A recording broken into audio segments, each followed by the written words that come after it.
Good morning everyone. Welcome to IAS point. This is Deepali और आज हम पढ़ने वाले हैं चैप्टर 6 का टॉपिक धारणीय विकास और जैविक कृषि। चैप्टर को स्टार्ट करने से पहले हम ये देख लेते हैं कि धारणीय विकास क्या होता है और जैविक कृषि क्या है। तो क्या होता है धारणीय विकास? धारणीय विकास ऐसा विकास जो वर्तमान पीढ़ी की आवश्यकताओं की पूर्ति भावी पीढ़ियों की आवश्यकताओं की पूर्ति में बिना समझौता किए पूरा करे, ऐसे विकास को हम धारणीय विकास कहते हैं। मतलब वर्तमान में, यानी कि अभी हम अपनी आवश्यकताओं की पूर्ति इस तरह से करें कि हमारे आने वाली पीढ़ी को उससे कोई नुकसान ना हो। जैसे हम एक एग्जाम्पल लेते हैं, जैसे अभी हम पेट्रोल का यूज़ करते हो ना सब। हाँ, तो अभी हम पेट्रोल का यूज़ इस तरह से करें कि आने वाली पीढ़ी को कोई नुकसान ना उठाना पड़े, क्योंकि अगर हमने अभी पेट्रोल का यूज़ गलत तरीके से किया तो हो सकता है कि आने वाले समय में पेट्रोल की कमी हो जाए। उस तरह हमें अपने यूज़ इस तरह से करने चाहिए कि आने वाली पीढ़ी को कोई भी नुकसान ना उठाना पड़े। इसे कहते हैं धारणीय विकास। अब जैविक कृषि किसे कहते हैं? तो जैविक कृषि क्या होती है? कृषि की वह पद्धति जिसमें पर्यावरण को स्वच्छ प्राकृतिक संतुलन को कायम रखते हुए भूमि, जल एवं वायु को प्रदूषित किए बिना दीर्घकालीन व स्थिर उत्पाद प्राप्त किया जाता है। जैविक कृषि में रसायनों का प्रयोग कम से कम किया जाता है। रसायन मतलब जैसे हम यूरिया, DAP इनका खेती में प्रयोग करते हैं, उनका प्रयोग कम से कम किया जाता है। और प्राकृतिक चीज़ों जैसे गाय के गोबर और सूखी पत्तियों, इनसे बनी हुई खाद का प्रयोग हम जैविक कृषि में करते हैं। उस कृषि को हम जैविक कृषि कहते हैं। चलिए आगे। कुछ वर्षों से रासायनिक उर्वरकों और कीटनाशकों के हमारे स्वास्थ्य पर हो रहे हानिकारक प्रभावों के विषय में जागरूकता का प्रसार हुआ है। मतलब कुछ वर्षों से जो रासायनिक उर्वरक और कीटनाशकों का हम खेती में प्रयोग कर रहे हैं, उसके कारण हमारे स्वास्थ्य पर क्या प्रभाव हो रहा है, इसके विषय में हम सब जानते ही हैं। कई प्रकार की बीमारियां हो रही हैं। लोगों को ऐसी बीमारियां होती हैं शायद जिनका नई बीमारियां होती हैं जो इन कीटनाशकों के कारण ही होती हैं। भारत में परंपरागत कृषि पूरी तरह से रासायनिक उर्वरकों और विषजन्य कीटनाशकों पर आधारित है। यह विषाक्त तत्व हमारी खाद्य पूर्ति व जल स्रोतों में निःसरित हो जाते हैं और हमारे पशुधन को हानि पहुंचाते हैं। साथ ही इनके कारण मृदा की उर्वरता क्षीण हो जाती है और हमारे प्राकृतिक पर्यावरण का विनाश हो जाता है। अब परंपरागत कृषि क्या होती है, जो लंबे समय से चली आ रही है। तो भारत में परंपरागत कृषि जो कि पहले से चली आ रही है, उस कृषि में ज़्यादातर लोग क्या करते हैं, रासायनिक उर्वरक और कीटनाशकों पर आधारित होती है। यानी लोग रासायनिक उर्वरक, यूरिया, DAP और जो कीटनाशक होते हैं उनका प्रयोग करते हैं। ये विषाक्त तत्व हमारी खाद्य पूर्ति व जल स्रोतों में निःसरित हो जाते हैं। ये जो विषाक्त तत्व होते हैं, विषाक्त तत्व यानी कि विषयुक्त तत्व, जो कीटनाशक और रासायनिक तत्व होते हैं, वो क्या होता है ना कि विषयुक्त होते हैं, यानी उनमें कुछ मात्रा में जहरीली चीज़ें मिली हुई होती हैं। यह हमारी खाद्य पूर्ति व जल स्रोतों में निःसरित हो जाते हैं, यानी कि ये हमारे खाने के सामान और जल स्रोत जैसे तालाब, नदी, इनमें मिल जाते हैं और हमारे पशुधन को हानि पहुंचाते हैं। पशुधन किसे कहते हैं? पशुधन का मतलब होता है पशुओं का समूह। साथ ही इसके कारण मृदा की उर्वरता क्षीण हो जाती है। यानी क्या होता है कि मृदा की जो उपजाऊ शक्ति होती है वो कम हो जाती है और हमारे प्राकृतिक पर्यावरण का विनाश हो जाता है और हमारा जो प्राकृतिक पर्यावरण है उसका विनाश हो जाता है। अतः विकास की धारणीयता के लिए पर्यावरण मित्र प्रौद्योगिकीय विकास के प्रयास अनिवार्य हो गए हैं। ऐसी ही एक प्रौद्योगिकी को जैविक कृषि कहा जाता है। संक्षेप में जैविक कृषि खेती करने की वह पद्धति है जो पर्यावरणीय संतुलन को पुनः स्थापित करके उसका संरक्षण और संवर्धन करती है। विश्व भर में सुरक्षित आहार की पूर्ति बढ़ाने के लिए जैविक विधा से उत्पादित खाद्य पदार्थों की मांग में वृद्धि हो रही है। विकास की धारणीयता क्या होती है? ऐसा विकास जो आने वाले कई वर्षों तक चलता रहे, मतलब ऐसा विकास जो आज हम कर रहे हैं लेकिन वो आने वाले कई वर्षों तक चलता रहे, उसे पर्यावरणीय धारणीयता कहते हैं।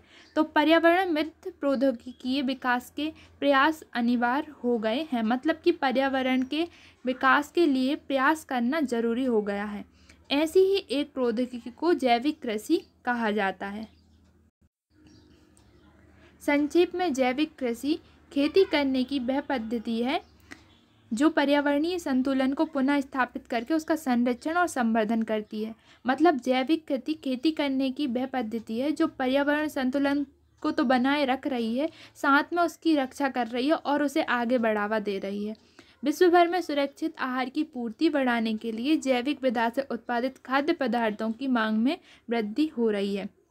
मतलब विश्व भर में जो सुरक्षित आहार की जो पूर्ति होती है, मतलब जो अनाज होता है, उस अनाज के लिए वो मांग तो कर रहे हैं, लेकिन वो किस तरह के अनाज की मांग कर रहे हैं? जो जैविक विधा से मिला हुआ है, मतलब जिसे किसान जैविक विधा से उत्पन्न कर रहे हैं ना, विश्व भर में उस अनाज की मांग की जा रही है। देखें बॉक्स 6.4, इसमें क्या दिया है? जैविक भोजन। जैविक भोजन क्या होगा? जो हमें जैविक कृषि से प्राप्त हो उसे कहेंगे जैविक भोजन। मतलब कि जैविक कृषि से हमें जो अनाज प्राप्त होगा और उससे हम जो भोजन बनाएंगे उसे हम कहेंगे जैविक भोजन। विश्व में जैविक भोजन की लोकप्रियता बढ़ रही है। अनेक देश अब तक खाद्य उत्पाद व्यवस्था का 10% जैविक कृषि द्वारा उत्पन्न करते हैं। अनेक खुदरा व्यापार श्रृंखलाएं और सुपर बाजार अब जैविक खाद्य पदार्थों की बिक्री के आधार पर हरित स्थिति प्रमाण चिन्ह से अलंकृत हो चुके हैं। साथ ही जैविक खाद्य पदार्थों की कीमत परंपरागत पदार्थों की तुलना में 10 से 100% तक अधिक होती है। आगे बॉक्स 6.5, इसमें क्या दिया है? महाराष्ट्र में जैविक विधि से उत्पादित कपास, यानी महाराष्ट्र में जैविक खेती जो जैविक कृषि है उससे उत्पादित कपास, मतलब जैविक कृषि से कपास की खेती की गई। चलिए देखते हैं। जब 1995 में प्रकृति नामक गैर सरकारी संगठन के किशन मेहता ने यह सुझाव दिया कि रासायनिक कीट का सर्वाधिक प्रयोग करने वाली कपास की खेती भी जैविक विधि से हो सकती है, तो नागपुर के केंद्रीय कपास शोध संस्थान के निदेशक ने अपनी अति प्रसिद्ध टिप्पणी की थी, क्या आप सारे भारत को वस्त्रविहीन कर देना चाहते हैं? इस समय तक के 130 किसान 1200 हेक्टेयर भूमि पर अंतर्राष्ट्रीय जैविक कृषि आंदोलन संघ के मानकों के अनुरूप जैविक विधि से कपास उगाने को प्रतिबद्ध हो चुके हैं। इनके उत्पादन को जर्मनी द्वारा मान्यता प्राप्त संस्था एग्रोग्रेको ने परीक्षण के बाद उच्च कोटि का पाया है। किशन मेहता का कहना है कि भारत के 78% किसान 0.8 हेक्टेयर के छोटे खेतों के स्वामी सीमांत किसान ही हैं। इनकी समस्त भूमि देश के कृषि क्षेत्र का 20% है। अतः दीर्घकाल में ऐसे किसानों के लिए मौद्रिक तथा मृदा संरक्षण की दृष्टि से जैविक कृषि ही अधिक लाभकारी सिद्ध होगी। स्रोत फ्रंटलाइन जुलाई 29 को लिया। 2005 में प्रकाशित लायला बाबदम लेक एक ग्रीन अल्टरनेटिव से उद्धृत है। तो 1995 में प्रकृति नामक गैर सरकारी संगठन के किशन मेहता जी ने ये सुझाव दिया था कि कपास की खेती भी जैविक विधि से की जा सकती है। तो नागपुर के केंद्रीय कपास शोध संस्थान के निर्देशक ने अपनी अति प्रसिद्ध टिप्पणी की थी, क्या आप सारे भारत को वस्त्रविहीन कर देना चाहते हैं? उन्होंने ऐसा क्यों कहा था? क्योंकि जो जैविक कृषि होती है उसमें उत्पादन कम होता है, इसलिए उन्होंने इस पर टिप्पणी दी थी। लेकिन इस समय तक के 130 किसान 1200 हेक्टेयर भूमि पर अंतर्राष्ट्रीय जैविक कृषि आंदोलन संघ के मानकों के अनुरूप जैविक विधि से कपास उगाने को प्रतिबद्ध हो चुके हैं। इनके उत्पादन को जर्मनी द्वारा मान्यता प्राप्त संस्था एग्रीको ने परीक्षण के बाद उच्च कोटि का पाया, यानी कि जो कपास की खेती करने का उनका जो आइडिया था ना वो सक्सेस हो गया। किशन मेहता का कहना है कि भारत के 78% किसान 0.8 हेक्टेयर के छोटे खेतों के स्वामी सीमांत किसान ही हैं। सीमांत किसान क्या होते हैं? सीमांत किसान वह होते हैं जिनके पास खेती करने के लिए केवल 1 हेक्टेयर ज़मीन होती है, यानी केवल 2.5 एकड़ ज़मीन होती है। ऐसे किसानों को सीमांत किसान कहा जाता है। इनकी समस्त भूमि देश के क्षेत्र का 20% है। अतः दीर्घकाल में ऐसे किसानों के लिए मौद्रिक तथा मृदा संरक्षण की दृष्टि से जैविक कृषि ही अधिक लाभकारी सिद्ध होगी। यानी ऐसे जो सीमांत किसान है ना, उनके लिए आने वाले समय में जैविक खेती लाभकारी सिद्ध होगी। नेक्स्ट अब है जैविक कृषि के लाभ। अब इस टॉपिक में हम पढ़ेंगे कि हमें जैविक कृषि से क्या क्या लाभ होते हैं। जैविक कृषि महंगे आगातों, संकर बीजों, रासायनिक उर्वरकों, कीटनाशकों के स्थान पर स्थानीय रूप से बने जैविक आगातों के प्रयोग पर निर्भर होती है। ये आगात सस्ते रहते हैं और इसी कारण इन पर निवेश से प्रतिफल अधिक मिलता है। विश्व बाजारों में जैविक कृषि उत्पादों की बढ़ती हुई मांग के कारण इनके निर्यात से भी अच्छी आय हो सकती है। अनेक देशों में हुए अध्ययनों से सिद्ध हुआ है, रासायनिक आगातों से उत्पादित खाद्य की तुलना में जैविक विधि से उत्पादित भोज्य पदार्थों में पोषक तत्व भी अधिक होते हैं। अतः जैविक कृषि हमें अधिक स्वास्थ्यकर भोजन उपलब्ध कराती है। चूँकि जैविक कृषि में श्रम आगातों का प्रयोग परंपरागत कृषि की अपेक्षा अधिक होता है, अतः भारत जैसे देश में यह अधिकांश आकर्षक होगा। अंततः यह उत्पाद विषाक्त रसायनों से मुक्त तथा पर्यावरण की दृष्टि से धारणीय विधियों द्वारा उत्पादित होते हैं। जैविक कृषि महंगे आगातों जैसे संकर बीजों, ऐसे बीज जिन्हें केमिकल डालकर बनाया जाता है, जो कि जल्दी उग जाते हैं, किसी भी मौसम में उग सकते हैं, वैसे बीज, रासायनिक उर्वरक जैसे यूरिया, DAP आदि कीटनाशक के स्थान पर मतलब इन सब का प्रयोग नहीं होता जैविक कृषि में। संकर बीजों का, रासायनिक उर्वरकों का और कीटनाशकों का प्रयोग ना करते हुए जैविक आगातों के प्रयोग पर निर्भर होती है, जैसे कि जैविक खाद, इन सब पर निर्भर होती है जैविक कृषि। ये आगात सस्ते होते हैं जो हमें प्रकृति से मिल जाते हैं और इस कारण जैविक कृषि सस्ती होती है और इससे लाभ अधिक होता है। विश्व बाजारों में जैविक कृषि उत्पादों की बढ़ती हुई मांग के कारण इसके निर्यात से भी अच्छी आय हो सकती है। यानी विश्व बाजारों में जैविक कृषि से उत्पन्न होने वाले अनाज की मांग ज़्यादा हो रही है, तो निर्यात का सबसे बड़ी कारण ये है कि इससे आय अधिक मिल सकती है। तो जैविक कृषि से अर्थव्यवस्था भी प्रभावित होगी क्योंकि इससे आय अधिक मिलेगी। अनेक देशों में हुए अध्ययनों से सिद्ध हुआ है, रासायनिक आगातों से उत्पादित खाद्य की तुलना में जैविक विधि से उत्पादित भोज्य पदार्थों में पोषक तत्व भी अधिक होते हैं। अतः जैविक कृषि हमें अधिक स्वास्थ्यकर भोजन उपलब्ध कराती है। मतलब जो रासायनिक पदार्थों से जो उत्पन्न खाद्य पदार्थ होते हैं, उनकी तुलना में जैविक कृषि से जो खाद्य पदार्थ हमें मिलते हैं ना, उनमें पोषक तत्व अधिक होते हैं जो हमारे स्वास्थ्य के लिए बहुत ज़रूरी होते हैं। चूँकि जैविक कृषि में श्रम आगातों का प्रयोग परंपरागत कृषि की अपेक्षा अधिक होता है, अतः भारत जैसे देश में यह अधिक आकर्षक होगा। अंततः यह उत्पाद विषाक्त रसायनों से मुक्त, यानी जो उत्पाद जैविक कृषि से मिलते हैं वो विषाक्त रसायनों से मुक्त यानी कि विषयुक्त रसायनों से मुक्त होते हैं, पर्यावरण की दृष्टि से धारणीय विधियों द्वारा उत्पादित होते हैं। धारणीय विधियाँ का भी वही मतलब है, आगे चलकर कोई नुकसान नहीं पहुंचाएंगे, पर्यावरण को संतुलन बनाए रखने में मदद करते हैं। जैविक कृषि की लोकप्रियता के लिए नई विधियों का प्रयोग करने में किसानों की इच्छा शक्ति और जागरूकता आवश्यक है। यानी कि जैविक कृषि की लोकप्रियता के लिए किसानों में जागरूकता का होना बहुत ज़रूरी है और किसानों की इच्छा शक्ति होना चाहिए। उन्हें खुद लगना चाहिए कि हमें रासायनिक कृषि की अपेक्षा जैविक कृषि ज़्यादा ज़रूरी है और हमें जैविक कृषि करना चाहिए। जैविक कृषि संवर्धन के लिए उपयुक्त नीतियों के अभाव के साथ साथ उनके विपणन की समस्या पर भी ध्यान देने की आवश्यकता है। ये समस्या इस विधि को प्रोत्साहन देने में बाधक है। यानी कि जैविक कृषि के लिए जो समस्या है, जो बाधक है, वो है विपणन की समस्या। जैविक कृषि करने के लिए विपणन की समस्या को दूर करना होगा।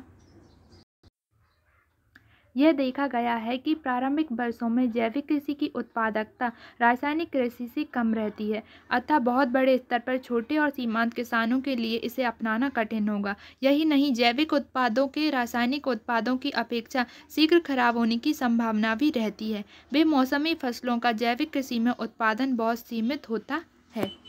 यानी अभी तक हमने जैविक कृषि के लाभ देख लिए। तो कहते हैं ना, हर सिक्के के दो पहलू होते हैं। तो अब हमें देखना है जैविक कृषि से क्या हो रही हैं हानियाँ। तो यह देखा गया कि प्रारंभिक वर्षों में जैविक कृषि की उत्पादकता रासायनिक कृषि से कम होती है। जैविक कृषि की जो उत्पादकता थी वो रासायनिक कृषि से कम होती है, यानी कि जो उत्पादन होता है वो कम होता है। अतः बहुत बड़े स्तर पर छोटे और सीमांत किसानों के लिए इसे अपनाना कठिन होगा। सीमांत किसान जिनके पास केवल ज़मीन कितनी होती है, 1 हेक्टेयर या 2.5 एकड़, अगर वो किसान जैविक कृषि करते हैं तो उनके लिए उत्पादन बहुत कम मिलेगा, तो उन्हें इसे अपनाना बहुत कठिन होगा क्योंकि उनका नुकसान होगा। यही नहीं, जैविक उत्पादों के रासायनिक उत्पादों की अपेक्षा शीघ्र खराब होने की भी संभावना रहती है। रासायनिक उत्पाद जो कि केमिकल्स से बने होते हैं, तो उनमें कुछ इस तरह की केमिकल्स मिलाई दी जाती हैं जिससे कि वो ख़राब नहीं होते, लेकिन जैविक उत्पाद जो होते हैं वो पूर्ण तरह प्राकृतिक चीज़ों से बने होते हैं, तो उनके खराब होने की संभावना ज़्यादा होती है। बेमौसमी फसलों का जैविक कृषि में उत्पादन बहुत सीमित होता है। जैविक कृषि को हर किसी मौसम में नहीं कर सकते, जबकि रासायनिक कृषि को किसी भी मौसम में कर सकते हैं। रासायनिक कृषि से जो उत्पाद मिल सकते हैं, फल वगैरह होते हैं, वो किसी भी मौसम में कर सकते हैं, क्योंकि वो उन्हें इस तरीके से तैयार किया जाता है कि वो हर मौसम में उनका यूज़ कर सकते हैं। लेकिन जैविक कृषि में ऐसा कुछ नहीं है। जैविक कृषि को करने के लिए मौसम के हिसाब से करना होगा, उसे हर किसी मौसम में नहीं कर सकते। फिर भी जैविक कृषि धारणीय कृषि के विकास में सहायक है और भारत में तो निश्चय ही घरेलू और अंतर्राष्ट्रीय बाजारों के लिए इसका उत्पादन कर लाभान्वित हो सकता है। क्या होता है ना कि जैविक कृषि की विश्व स्तर पर जैविक कृषि से मिलने वाले अनाज की मांग की जा रही है, तो भारत में निश्चय ही घरेलू और अंतर्राष्ट्रीय बाजारों के लिए इसका उत्पादन कर लाभान्वित हो सकता है। अगर भारत इसका उत्पादन करता है तो अच्छी तरह से लाभान्वित हो सकता है। अब